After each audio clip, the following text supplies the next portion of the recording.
예, 오늘 우리 이제 3장에는 이 히브리서가 이제 특징 중에 하나는 비교하는 겁니다. 그래서 여러분 기억하시겠지만 천사와 예수님을 비교했고, 이제 3장에 와서는 예수님과 모세를 비교합니다. 왜냐하면 히브리 사람들은 모세가 그들에게 있어서 율법의 그 어떤 전수자요.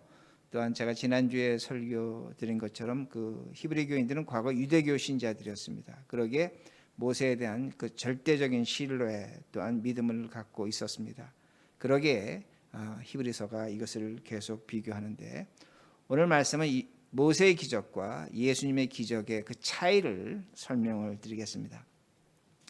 우리가 지금 성경을 갖고 있는데 성경에는 책 제목은 있습니다. 처음부터 제목은 있습니다. 뭐 히브리서, 뭐 요한계시록, 뭐 창세기 이렇게 제목은 있습니다.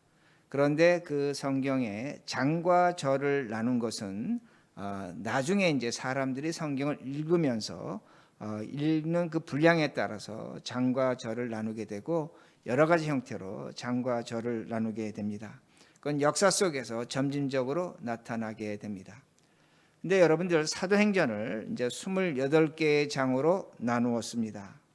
근데 제가 이제 사도행전을 이렇게 전체를 보니까 16개 장에는 28장 중에 16개 장에는 각종 기적이 있습니다. 그 기적을 보면 베드로와 요한이 안진뱅이를 일으킨 사건이 나오고, 베드로가 과부 그 죽은 여인 다비다를 살려낸 사건이 나오고, 또한 그 바울의 그 수건 또 앞치마를 갖다 대면 병든 자가 낫는 거, 또 유두고가 3층에 떨어져서 죽어서 살려낸 그런 기적의 사건들이 28개의 장 중에 12개의 장이 됩니다. 그리고 제가 한번 이렇게 살펴봤습니다. 나머지 12장은 어떤 장인가라고 이렇게 살펴봤더니 12개의 장 앞뒤를 보니까 어떤 내용이 되냐면 설교입니다. 그러게 스데반의 설교가 있고, 특히 사도행전은 설교가 길게 나오는 그런 장 중에 하나가 되는데, 스데반의 설교가 있고 베드로의 설교가 있고 바울의 설교가 있고, 바울이 또한 법정에 가서 예수 그리스도가 누구인지를 증언하는 그런 내용으로 그렇게 기록이 되어 있습니다.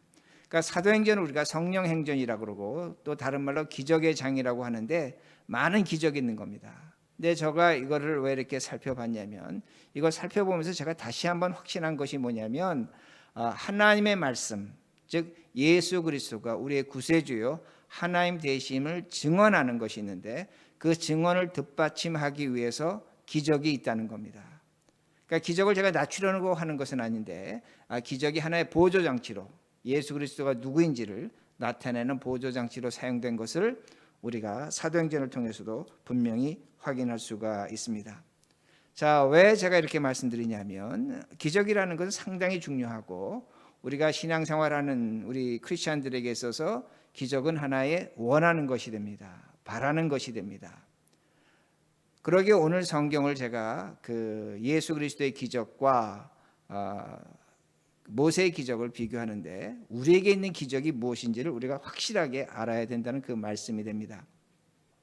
자, 히브리 교인들이 왜 모세를 그렇게 따르는가? 모세는 기적의 사람입니다. 그러기에 그 기적으로 이스라엘 백성을 출애굽시켰고, 그 기적으로 유대교를 세웠다고 그렇게 유대인들은 믿습니다. 그러기에 히브리 교인들은 어려울 때 하나님의 기적을 구했습니다. 제가 말씀을 드리지만 하나님께서 그 기적을 구하는 자에게 기적을 주셨습니다. 분명히 기적을 경험했을 것입니다.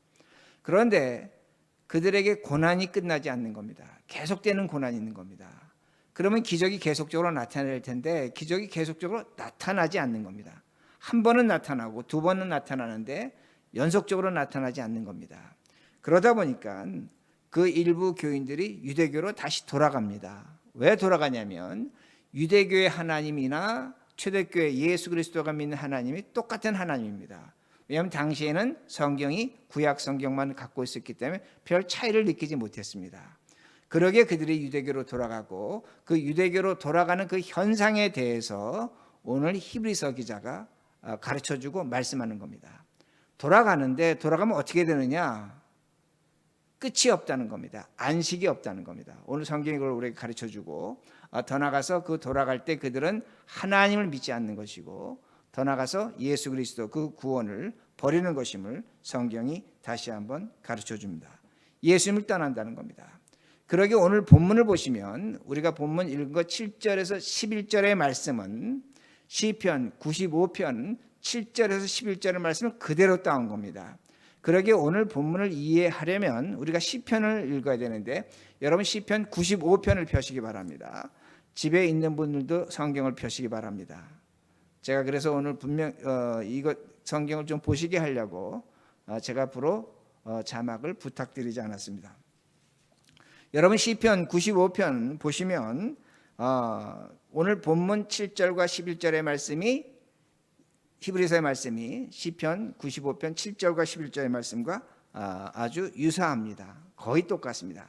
그 중에 시편 95편 8절 말씀을 볼 텐데 여러분 성경을 접지 마시기 바랍니다. 시편 95편 8절 말씀을 제가 있습니다. 이 히브리서가 어떤 배경으로 지금 이야기하는가를 가르쳐 주는 겁니다. 너희는 무리바에서와 같이 또 광야 마사에서 지냈던 날과 같이 너희 마음을 완악하게 하지 말지어다. 자, 오늘 말씀이 히브리서가 얘기하고 싶어하는 건 무엇이 아니면 무리바의 물사건입니다. 근데 무리바의 물사건과 거의 유사한 게 마사에서 일어난 물사건이 됩니다. 자, 이 두 가지 사건은 거의 똑같은 사건입니다. 자, 그러면 지금 왜 무리바 사건을 이야기하는가입니다. 여러분 이스라엘 백성들이 출애굽을 해서 광야를 지나갔습니다. 무리바 사건은 이제 광야 40년이 거의 다 끝나갈 때쯤에 마지막 과정에서 일어나는 사건이 되는데 그들이 광야를 지나가면서 이제 광야니까 물이 없었습니다. 마실 물이 부족했고 짐승들에게 가축들에게 줄 물이 부족하다 보니까 모세에게 원망하는 겁니다. 모세를 책망하는 겁니다. 너희가 사람과 가축을 목이 말려서 죽게 하는도다. 그리고 너는 어떻게 우리를 인도하는데 물이 없는 곳만 인도하느냐. 물이 있는 곳으로 인도를 해서 우리가 농사 짓고 열매를 따서 먹고 살게 왜 그렇게 못하느냐라고 그렇게 모세에게 심하게 질책하고 원망합니다. 그런데 이스라엘 백성은 알고 있습니다. 어떤 것을 알고 있냐면 이스라엘 백성이 이동하는 것은 하나님의 불기둥과 기름기둥으로 이동하는 겁니다. 이건 하나님이 인도하시는 겁니다. 근데 하나님께 원망하지 못하고 모세를 심하게 질책하고 책망하는 겁니다.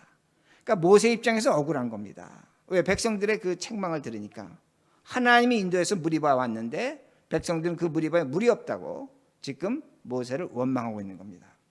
그럴 때 하나님께서 모세에게 나타나셔서 뭐라고 말씀하시냐면 무리바에서 모세야 저 반석에게 명령을 해라. 물이 나오도록 명령을 해라. 그러면 물이 나와서 내가 그 물로 사람들과 짐승들의 목을 축이게 하겠다고 그렇게 말씀을 하십니다. 근데 이미 모세는 감정이 상했습니다. 제가 좀 전에 말씀드린 것처럼 무리바에 자기가 오고 싶어서 온 것이 아닙니다. 하나님의 불기둥과 구름기둥으로 갔으니까 온 것뿐입니다. 그런데 백성들은 원망한 겁니다. 그러다 보니까 마음에 분노가 있었습니다. 미움이 있었습니다. 그러면서 모세가 물을 내려갈 때 하나님께서 뭐라고 말씀하셨습니까? 반석에 명령해라. 물만 나오라고 말해라 라고 했는데 우리가 잘 아는 것처럼 그의 지팡이를 들고 반석을 2번 심하게 내려쳤습니다. 반역한 너희여 들으라. 우리가 너희를 위하여 이 반석에서 물을 내랴 하면서 그렇게 쳤더니 물이 터져 나왔습니다. 사람들이 짐승들이 물을 먹었습니다. 충분했습니다. 근데 하나님께서 모세를 불러서 뭐라고 말씀하시냐면 너가 나를 믿지 않았다는 겁니다. 그리고 너가 나의 거룩함을 나타내지 않았다는 겁니다. 그리고 거기서 청천벽력의 말씀을 하십니다. 뭐라고 말씀하시냐면 너 가나안 땅에 들어가지 못한다. 다른 말로 하면 너 안식하지 못한다라고 그렇게 말씀합니다. 자, 이 사건으로 가나안에 들어가지 못한다는 겁니다. 여러분 모세 입장에서 어떻습니까? 굉장히 억울한 겁니다. 백성들이 원망하지 않았다면 모세도 원망하지 않았을 것입니다. 하나님이 무리바로 인도하지 않았다면 모세 무리바로 가지 않았을 것입니다. 모세는 당한 겁니다. 그러니까 어떤 성경학자들은 뭐라고 얘기하냐면 하나님께서 건수를 잡았다는 겁니다. 모세가 가나안 땅에 들어가면 이스라엘 백성 우상이 될 것 같으니까 그를 가나안으로 들어가지 않고 이렇게 이런 일로 그를 제거한다고 그렇게 해석하는 학자도 제가 봤습니다. 그런데 그렇지 않다는 겁니다. 모세 입장에서는 억울한 겁니다. 그런데 시편 95편 9절에 이렇게 말씀합니다. 95편 9절 제가 읽습니다. 그때에 너희 조상들이 내가 행한 일을 보고서도 나를 시험하고 조사하였도다. 자, 이게 참 말씀이 묘한 말씀입니다. 이 말씀 뭐냐면 하나님께서 뭐라고 말씀하시냐면 내가 그렇게 너희들에게 수많은 기적을 베풀었는데 하나님이 말씀하시는 겁니다. 내가 너희 이스라엘 백성들의 시험을 당했다는 겁니다. 아니 도대체 이게 무슨 말인가입니다. 하나님이 시험을 당했다고 합니다. 여러분 기억하시겠지만 하나님이 이스라엘 백성에게 10가지 재앙으로 홍해 사건으로 출애굽시키셨습니다. 그들이 배가 고플 때 만나 주셨고 고기가 먹고 싶다면 메추라기 주셨습니다. 물 마시고 싶다면 반석에서 물을 내셨습니다. 그리고 어떻게 했습니까? 40년 동안 그들의 신발과 옷이 헤어지지 않았다고 그렇게 말씀하고 있습니다. 그런데 지금 뭐라고 하나님 말씀은 내가 그렇게 너희들에게 수많은 기적을 베풀어 줬는데 오히려 나는 너희들에게 시험을 당한다고 그렇게 말씀하십니다. 그러면 여러분 이스라엘 백성 입장에서 어떤가 합니다. 이스라엘 백성 입장에서 어떠냐면 오히려 뭐라고 얘기하냐면 우리가 하나님의 뜻을 따라서 광야 출애굽했는데 우리는 하나님께 오히려 시험을 당한다고 백성들은 생각하는 겁니다. 왜 그렇게 생각할 수밖에 없냐면 그러기에 그들은 하나님의 대리인 모세에게 원망하는 겁니다. 모세에게 원망하는 것이 누구에게 원망하는? 하나님께 하는 겁니다. 왜 그렇습니까? 우리가 하나님 말씀 따라 살았는데 하나님이 우리에게 도와주신 게 하나도 없다는 겁니다. 참 이상합니다. 여러분 기적이 차고 넘쳤습니다. 그런데 하나님 그 기적을 베풀어 주셨는데 하나님 뭐라고 말씀하시냐면 나는 그 기적 때문에 너희들에게 시험 당한다고 하고 이스라엘 백성은 그렇게 기적이 많았는데 오히려 뭐라고 얘기하면 기적이 없다고 얘기하면서 하나님께 시험을 당한다고 그렇게 얘기하는 겁니다. 양자가 객관적으로 보면 광야에서 서로 시험 당한다고 그렇게 말씀하고 있는 겁니다. 서로 기적이 없다고 얘기하는 겁니다. 자, 그럼 우리가 한번 이 사건을 보려면 어디로 가야 되냐면 신약 성경 가보면 금세 알 수 있습니다. 기적이 뭔지를 가르쳐 줍니다. 여러분 오병이의 기적이 엄청난 기적입니다. 근데 그 기적의 떡을 먹고 제자들과 백성들이 예수님 오해했습니다. 예수님을 세상의 왕으로 오해했기 때문에 세상의 왕으로 만들려고 했습니다. 예수님이 너무 놀란 겁니다. 아니 내가 이런 기적을 베풀어 줬는데 백성들이 나를 세상의 왕으로 만들려고 하니까 예수님이 제자들을 백성들로부터 띄어나서 갈릴리 호수 건너편으로 건너가게 하십니다. 여러분 기적을 먹었는데 예수님을 오해합니다. 제가 지난주에도 말씀드렸지만 예수님의 기적을 보고 경험하고 체험한 사람들이 먹은 사람들이 예수님이 예루살렘 올라갈 때 어떻게 했습니까? 메시아라고 찬송했습니다. 근데 일주일도 되지 않아서 그 기적에 경험한 사람들이 예수님 십자가에 못 박아 죽이라고 외친다는 겁니다. 여러분 이상하지 않습니까? 왜 이런 현상이 일어납니까? 기적은 뭡니까? 초자연적 현상입니다. 초자연적 현상이라는 것은 뭐냐면 우리의 정신으로 우리의 이성으로 이해할 수 없는 겁니다.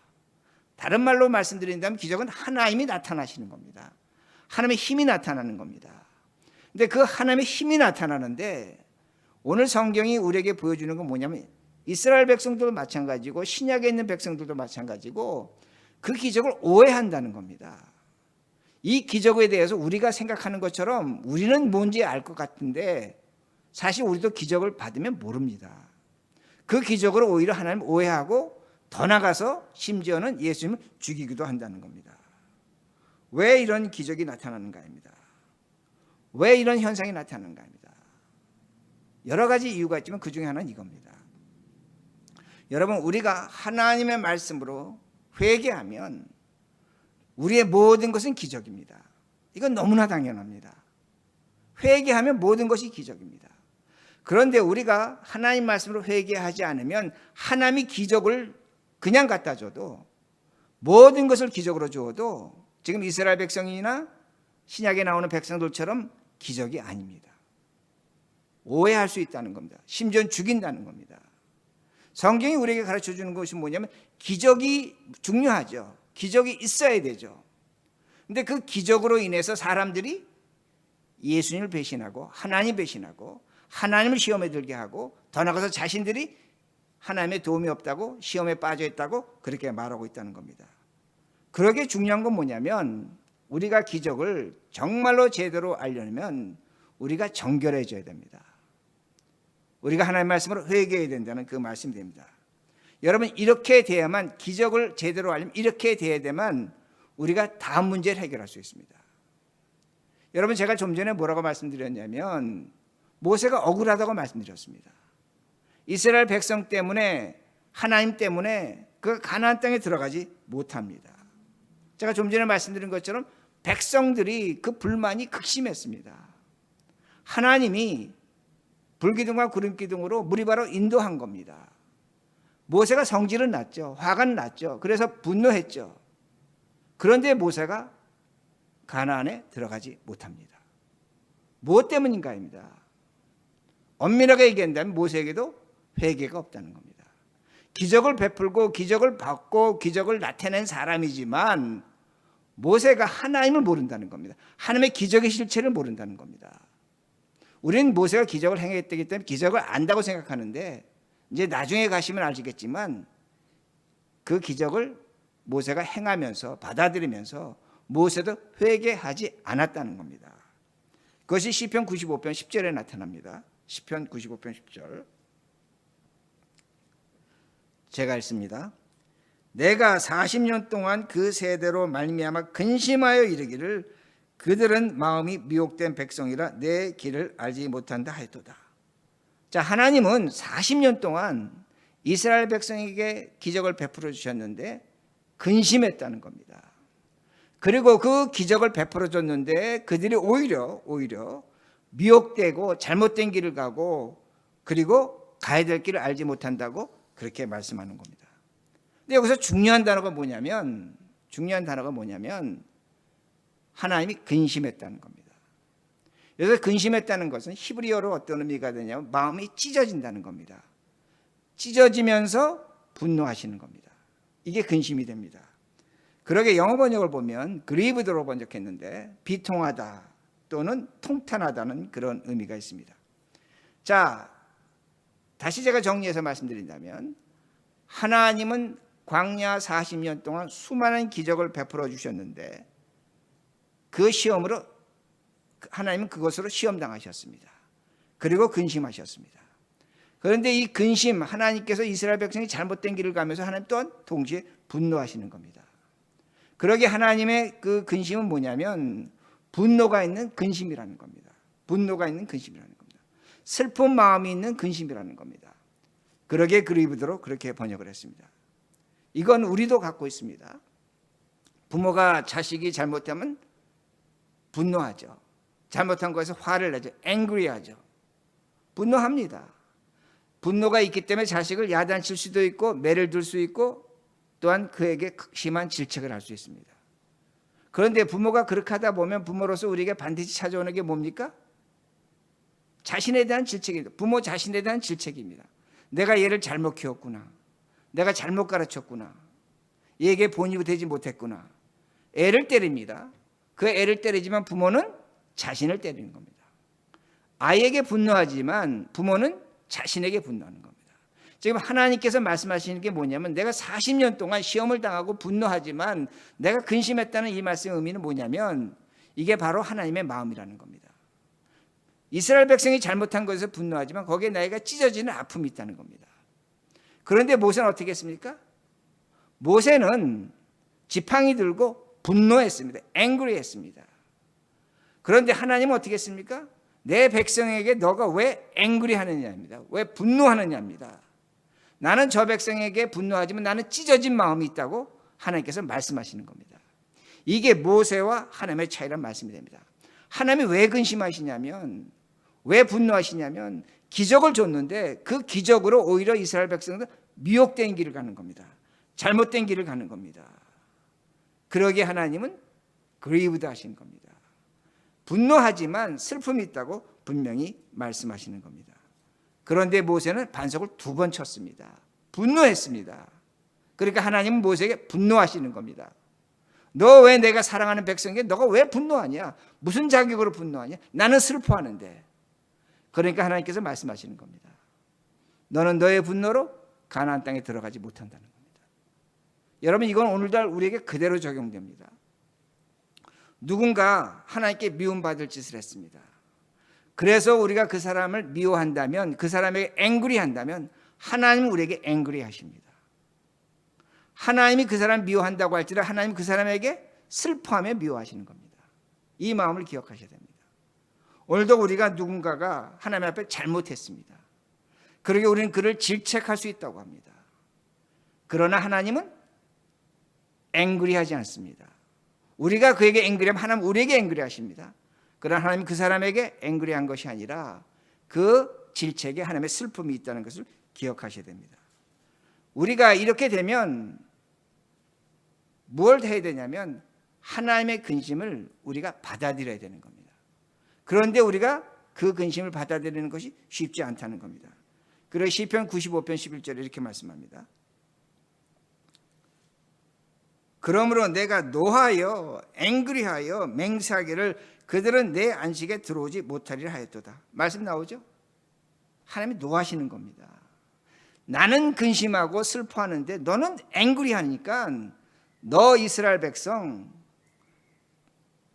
모세 안식에 들어오지 못한다는 겁니다. 가나안 땅에 들어오지 못한다는 겁니다. 이것이 하나님께 하시는 말씀입니다.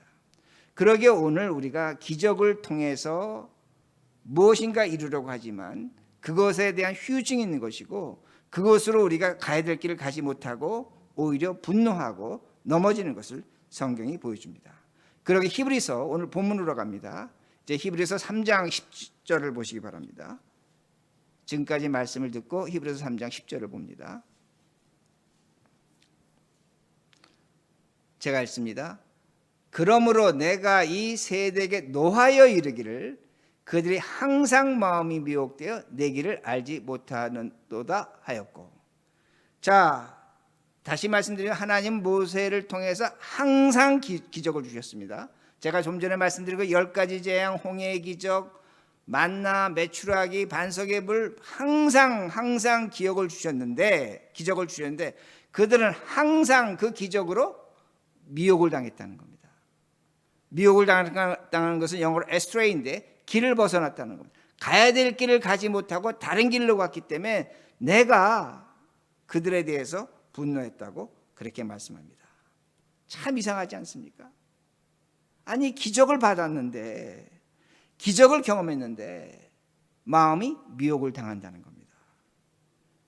여러분, 모세의 기적, 우리 원하는 것들입니다. 우리 바라는 것들입니다. 그렇지, 하늘에서 만나가 내려오고 메추라기가 떨어지고 반석에서 물이 떨어지는 거 우리 기도할 때 그런 기도 하잖아요. 하나님 우리에게 기적을 베풀어 주셔서 이 반석에 물이 나오는 기적을 해 주십시오. 기적이 왜 나쁜 겁니까? 기적 좋은 겁니다. 전 기적 믿습니다. 그런데 지금 성경이 가르쳐 주는 것이 뭐냐면 그렇게 많은 기적이 있었는데 그 기적을 베풀어 줬는데 내 백성들은 가야 될 길을 가지 못했다는 겁니다. 미혹을 당했다는 겁니다. 왜 그렇습니까? 이 기적은 어떤 기적이 되냐면 기적 중에 기적이 없었기 때문입니다. 여러분과 저에게 무엇이 있어야 되냐면 기적 중에 기적이 있어야 된다는 겁니다. 기적 중에 기적이 없었기 때문에 모세가 가나안에 들어가지 못하는 겁니다. 그러기에 모세가 수많은 기적을 행했지만 분노하는 겁니다. 그러기에 들어가지 못합니다. 이스라엘 백성도 마찬가지, 광야 1세도 마찬가지입니다. 수많은 기적의 떡을 먹고 마셨지만, 기적의 물을 먹었지만, 기적을 봤지만 그들은 분노했습니다. 가야 될 길을 가지 못했습니다. 그러기에 가나안에 들어가지 못했다는 겁니다. 그러므로 12절에 히브리서 3장 12절 이렇게 말씀합니다. 형제들아, 너희는 삼가 혹 너희 중에 누가 믿지 아니하는 악한 마음을 품고 살아계신 하나님께 떨어질까 조심할 것이요. 이 말씀 뭡니까? 제가 지금까지 말씀드린 걸로 시작한다면 떨어질까 조심하라는 겁니다. 이 말씀은 믿기는 시작했습니다. 잘 믿었습니다.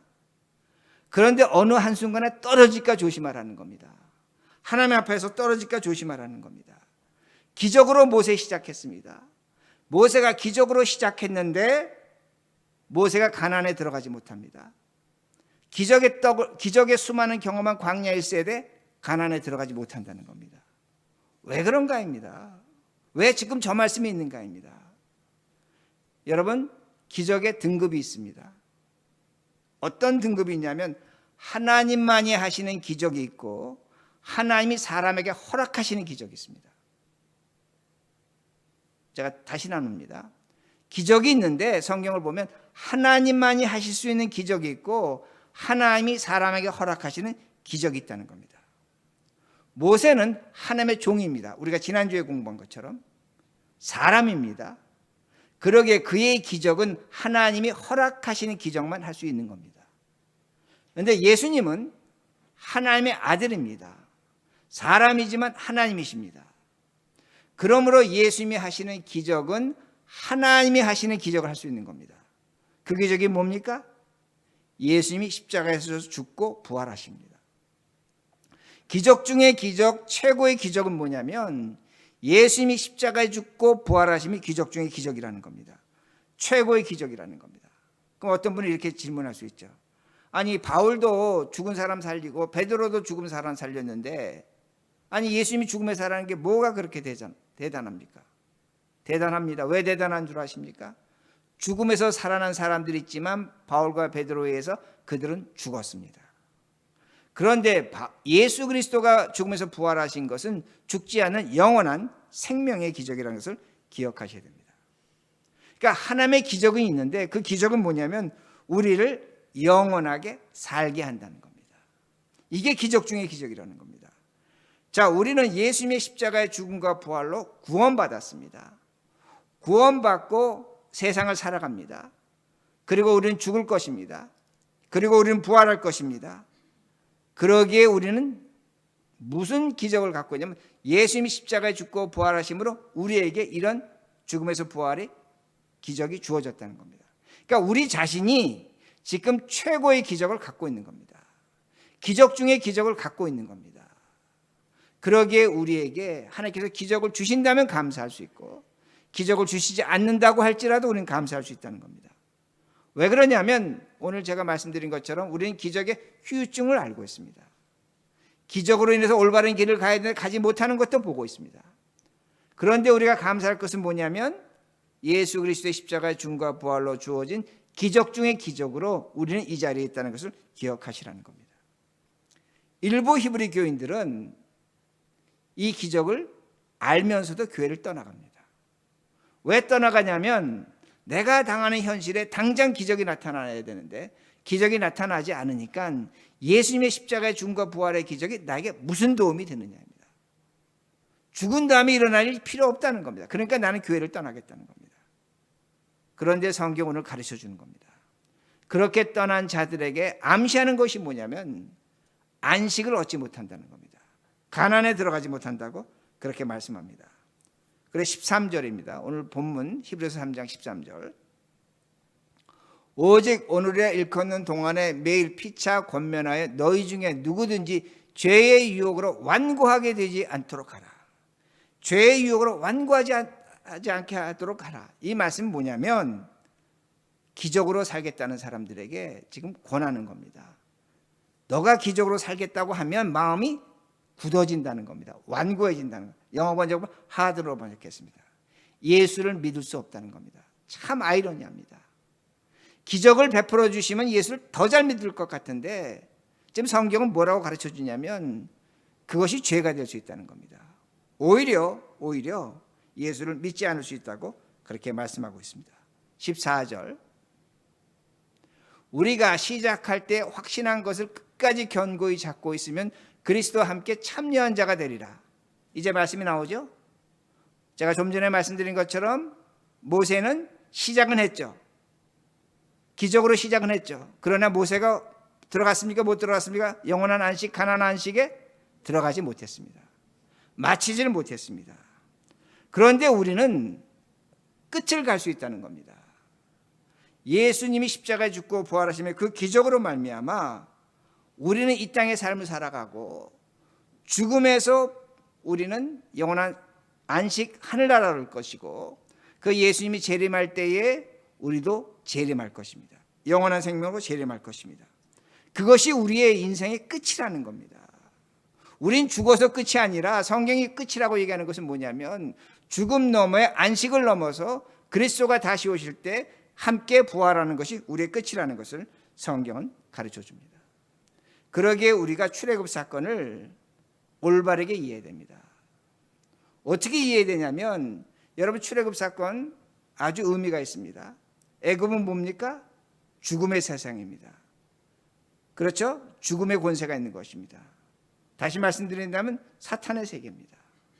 그런데 그 세계에 있던 사람들이 구약에서 이스라엘 백성들은 하나님의 은혜로 홍해 바다를 건넜습니다. 우리도 마찬가지입니다. 우리는 예수 그리스도의 은혜로 홍해 바다를 건넜습니다. 그러기에 우리가 지금 어디 있습니까? 세상에 있는 겁니다.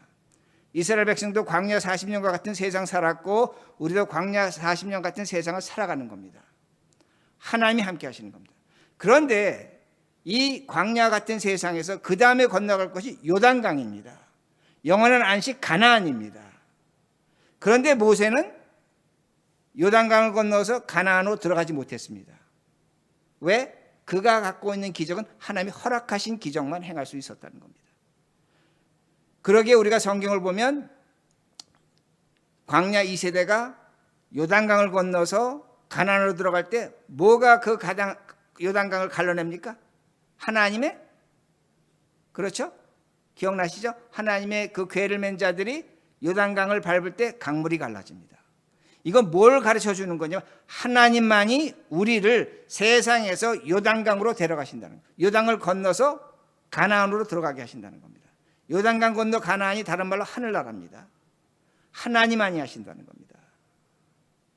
이걸 누가 하시는 겁니까? 우리에게서는 예수님 하나님의 아들 그리스도만이 우리를 이 세상에서 가나안 안식 하늘나라로 우리를 데리고 간다는 겁니다. 그러게 예수님이 어떻게 하셨습니까? 예수님이 이 세상에 십자가에 죽으셨습니다. 요단강을 건너가셨습니다. 우리가 누가 돌아가시면 요단강 건너간다고 하죠. 건너가셨습니다. 근데 예수님은 건너가셨다가 3일 만에 다시 건너오셨습니다. 우리를 찾아 부활하셨습니다. 그 예수님이 우리에게 보여주신 것이 뭡니까? 너희들도 장차 나와 같이 죽음에서 부활할 것이라는 겁니다. 그러니까 이것은 누구만 할 수 있는 거냐면 하나님만이 하시는 겁니다. 그러기에 예수님이 하나님입니다. 그러기에 기적 중에 기적은 뭐냐? 다시 말씀드립니다. 예수 그리스도의 십자가의 죽음과 부활이 기적 중에 기적입니다. 이 기적을 우리는 이미 갖고 있다는 말씀이 됩니다. 그러기에 이 기적으로 우리는 삶을 살아가는 겁니다. 그러기에 말씀을 마칩니다. 우리에게 기적 필요합니다. 다시 말씀드립니다. 기적이 필요하시면 기적 간구하시기 바랍니다. 달라고 하시기 바랍니다. 기적은 좋은 겁니다. 그러나 지나친 기적은 추구하지 마시기 바랍니다. 지나친 기적은 우리를 미혹시킵니다. 그 기적의 후유증이 반드시 있다는 겁니다. 그러기에 우리는 기적을 추구하지만 예수 그리스도의 십자가의 죽음과 부활을 우리는 만족하며 기적 중에 기적으로 감사하며 살아간다는 말씀이 됩니다. 이렇게 살아갈 때에 제가 처음에 말씀드린 것처럼 모든 것이 기적으로 나타납니다. 이렇게 돼야지만 우리가 살아가는 순간마다 때마다 하나님의 손길이 나타나고 하나님의 기적이라고 고백할 수가 있습니다. 이 기적으로 우리 삶을 이해하시고 살아가시는 우리 모두가 되기를 간절히 바랍니다.